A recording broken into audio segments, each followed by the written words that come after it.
Do you remember when you were a kid and one of your favorite things was to go to an arcade? You'd spend your whole day in an arcade, you'd save up your allowance for so long just to take all those quarters and cram them into your favorite arcade game. I don't know how many times we would sit there and line up our quarters to play Street Fighter against each other, just to have that chance to beat the one kid who's been there for the entire day off his one quarter or whatever. Hey guys, this is Shay and Sam, and this is one of our clips from one of our recent podcasts. We got this chance to go to Smitty's, and Sam's going to tell you a little bit more about this great experience we got. We got to go there before they're open, so as of recording this, I think they open, another week or two? So they're opening on September 22nd. We were lucky enough, we have went to Smitty's a lot. No, not as an arcade. It started out as what I like to refer to as a movie tavern. So it's a movie theater, you go in, but you actually order your dinner or your lunch appetizers and you eat it right at your table as you're watching the movie. Well, recently they decided to expand into what they're calling Smitty's Game Lab. So they've decided to open up an arcade attached to it, along with axe throwing. So we were able to go in for a couple of hours for free and test everything out, and it was a blast. It's not the largest arcade we've ever been to by any means, but it was still definitely worth it. So Smitty's does have some of the classic games like skee ball and some carnival type games, but a lot of their games are newer, or a lot of them are also ticket based.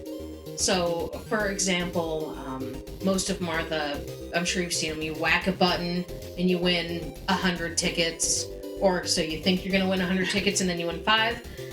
There's a lot of those there. Chloe really enjoys that. Us, not quite as much. We're there more for the experience of the actual game itself. Well, they're always fun, but I think what it is you play all these games for forever, and then the prizes are always slightly disappointing for the kids, let alone the fact that if you ever try to actually value them financially, I think that's where it's oh man, we just spent $40 for you to walk away with a $3 stuffed animal. I guess that's rough, but I mean, they are fun, and it's not they're any worse than a fair game or something like that. But this is definitely a trend that we see a lot of, and the kids love it. And don't get me wrong, it's fun for us too. And I can even see how addictive it gets almost as you hit a jackpot on a game.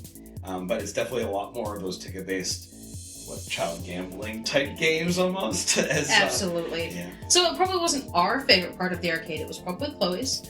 But they did have an air hockey table, which I know that we've all played air hockey at some point, but it was really cool. It made these little dinging ice noises, basically a real, a hockey rink. It sounds so cheesy, but that extra level, ding ding ding, as it bounced around and makes that noise, it literally sounded and looked kind of like you were playing on ice. And yeah, super cheesy, but that little extra level is part of what we're talking about with some of these games, really, and what differentiates them. The basketball games and some of these games are very similar to the classics they had, but they have more points to them, more ideas behind them. When you're playing Connect 4 with basketballs, that's a whole different level of game. They're just trying to beat the other person, how fast you can shoot them. Oh, absolutely. They also had we mentioned it earlier, the King Kong VR game. That was very cool, and we looked extremely silly batting at the air, which I'm sure we will go ahead and put in some of that video so that you can make fun of us. There was a really unique game there where you're shooting targets, but you're shooting a screen and it's with real water, and you can actually feel the mist kicking back onto you. I don't think I've ever seen one in another arcade. I'm sure they're out there, but that definitely was something we all had to try. Yeah, that was an interesting one. It was you're just fighting zombies, but there's actually power-ups, so the squirt gun would actually get higher spray, more powerful, and you're sitting there many of the games where you squirt it with a gun, but it's real water coming out, and essentially you're squirting at a screen. That was definitely one of the weirder games I've ever seen, and I don't think I've ever seen that one. And along with the uniqueness of that one, they had that weird twister game, a twister on the wall and on the ceilings, as an actual game. That was kind of an interesting one. And we definitely learned we're not nearly as coordinated or flexible as we were as children. But no, it was a really good time, and like I said, it's probably not my favorite arcade I've ever been to, but definitely worth the trip. Especially if you're planning on going to a movie already, absolutely pop in there. Or if you're older and you want to try the axe throwing, which Shay is going to talk to you about, then you have the arcade there for any kids under 16 to go ahead and run around and play while you're doing that. Yeah, definitely. So the fact that it's already a movie theater, you've got a restaurant, a full bar, and then you've got that arcade, and then the axe throwing. Now, I've been to axe throwing before, and axe throwing is always fun. I'm not amazing at it, but I always have a good time. But what makes this one unique is not only is it axe throwing, but it's got this like laser digital projection on the axe board itself.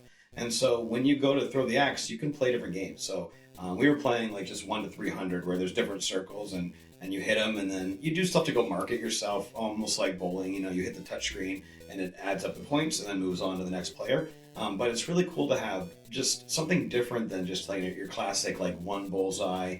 If you had some really major skill levels, this would definitely differentiate some people, because you could get really good at this and really specifically target the numbers. I think there was like tic-tac-toe. What, there was like 15 different games. Yeah, there's a lot of games. We didn't have time to try them all, that's for sure. But we'll definitely go back to try some more. So that was definitely a really cool part of it. It modernized it, and it was very safe there. They had 4 lanes set up with cages around them. Only one person can go in the lane at a time. And they, did have some fairly strict rules, and make you go over some like a disclaimer and everything. But you are throwing axes, so you do probably want to make sure you're following their safety guidelines and make sure you're doing exactly what they say. You don't want to get kicked out of that place or anything like that. But it definitely makes it like a cool hangout place. You could eat and have a couple drinks. As long as you're not getting too tipsy, then the axe throwing should be a lot of fun. Like I said, you could watch a movie there. So theoretically, you could pretty much spend all day at this place. It's the kind of place I would have no problem spending an afternoon. Maybe eat lunch and hang out at the arcade, and then catch an evening movie and stuff. I think that's something that is definitely in our future as they open up. So that's something that, before they had a couple arcade games, and every time we walked out of there, somebody still wanted to play an arcade game or two.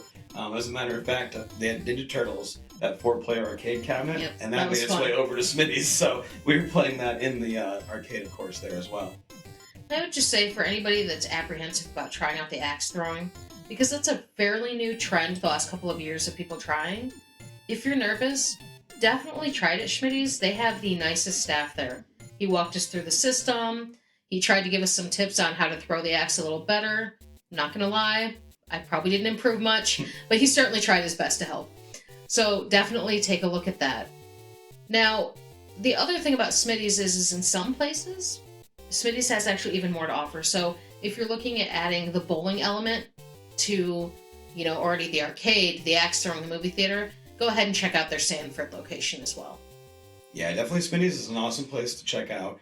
We did go to axe throwing somewhere else, and the only thing I would say that maybe they had over Smitty's, because I really like this digital thing, is they had a few different kinds of axes to throw. Mm-hmm. And then, of course, at the end, we didn't even try this, but they're like, hey, do you want to try this $30 box of other random objects? Ninja throwing stars. Ninja throwing stars and like throwing knives and stuff. That would have been pretty cool, but it's also kind of gimmicky, so like I don't think we missed a whole lot there.